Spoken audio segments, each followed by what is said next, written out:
So, hi guys.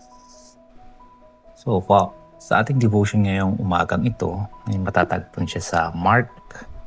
Mark pa rin tayo sa Mark chapter 8 verse 34. So, sabi dito sa 34, and calling the crowd to him with his disciple and said to them, if anyone would come after me, let him deny himself and take up his cross and follow me. So, yun yung pinagpalang salita ng Panginoon. So, sa Mark chapter 8 verse 34. So, sa atin,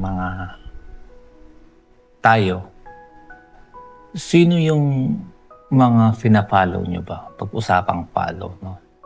Ako, followers ako nito, like sa social media. Sa totoo lang, pag mga ganitong follow, no? Ako marami na rin akong fina-follow. Yung mga followers natin, minsan, alam mo yun, sobrang dami na hindi na nila napapansin kung sino-sino yung mga naka-follow at nagpa-follow sa kanila. Ang kagandahan lang dito, pag tayo ay followers, updated tayo sa buhay ng mga fina-follow natin. Alam natin kung anong mga nangyayari sa kanila. So, dali lang, no? Malalaman agad natin kung ano yung mga bagong balita para sa kanila. Ano ba yung mga nangyayari sa kanilang buhay. Kung may problema siya, may success siya na nagawa or natamo, no? Makikita agad natin at malalaman agad natin kung ano man yung mga yun.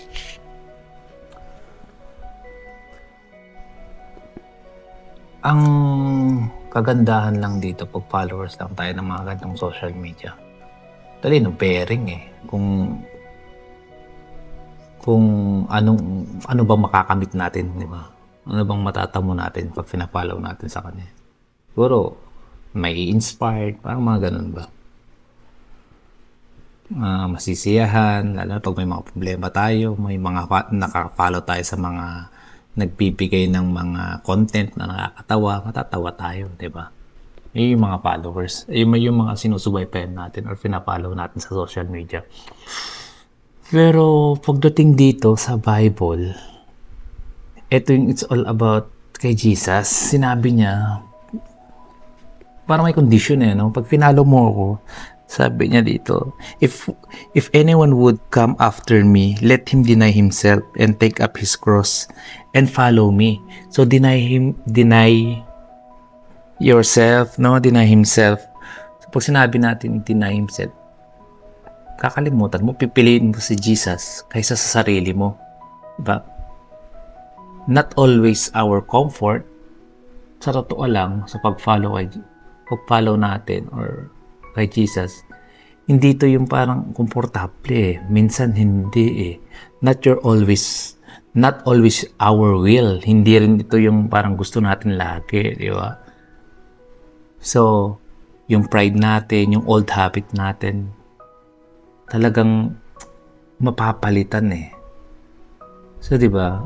Kung mapapansin mo, pag nag-follow tayo sa Panginoon, may mga bagay na alam mo yon na parang may mga kakalimutan tayo, sasangtabi natin sa pag-follow kay Jesus, di ba? I-deny natin yung sarili natin eh. So more on Jesus tayo eh, kung ano yung mga dapat eh. Kasi magiging followers na tayo. Sa pang sabi dito, take up his cross, di ba? Take up his cross. So pag sinabi natin take up his cross, bubuhatin natin yung cross eh. Pag, di ba ang represent ng cross, nung binuhat, literal na, nung binuhat talaga mabigat. Di ba? Mga pasan yun eh, di ba? Mga kasalanan. So, may pahirap na kasama. Gets? So, kung mapapansin natin, following Jesus require dying to sin daily. Di ba? Hindi literal na cross ang bubuhatin natin. It means willingness to obey kahit mahirap. So, yun. So, Sabi, no? Take up his cross. Minsan minsan napapansin nyo ba, magmula nung parang pagsusunod tayo sa Panginoon, laging, alam mo yan, na parang hindi talaga komportable sa atin eh. Minsan, isipin mo, susunduin ko si Christ, pero parang, alam mo yun, na may konsensya ka, na dapat hindi to, parang ganun. Once na naging Christian ka kasi, kung alam nyo yung mismong sabon na safeguard dati, di ba? May nagpapakita na ako ang iyong konsensya. So parang ganun ang nangyayari. Once na finalo natin si Jesus, mas maraming conviction ng Holy Spirit para sa atin eh. Na huwag kong gawin yan. Ito, hindi para ganito. So, mahirap sa totoo lang kung magpa-follow tayo sa Panginoon, di ba? Yun nga, deny yourself, take up your cross. So, may mga requirements kumpara sa mga fina-follow lang natin sa social media. Walang requirements, wala. Kuha mo lang, ipa-follow mo lang. Eto, hindi eh. Nagbababala si Jesus eh, di ba? Na eto, take up your cross and follow after, di ba? So, ang kagandahan lang kasi, once na kay Jesus tayo, kumpara sa mga followers, sa mga fina-follow natin. Yung mga fina-follow, hindi naman niya alam eh, wala naman siyang pake. Totalang walang pake yung mismong finalo natin sa atin. Wala siyang pake kahit anong mangyari sa atin eh. Pero, kung tayo naka-follow kay Jesus, alam niya, di ba? Kung anong nangyayari sa atin, kung ano yung nakakabuti sa atin. Yun yung kagandahan doon ng pag si Jesus ang finalo natin, di ba?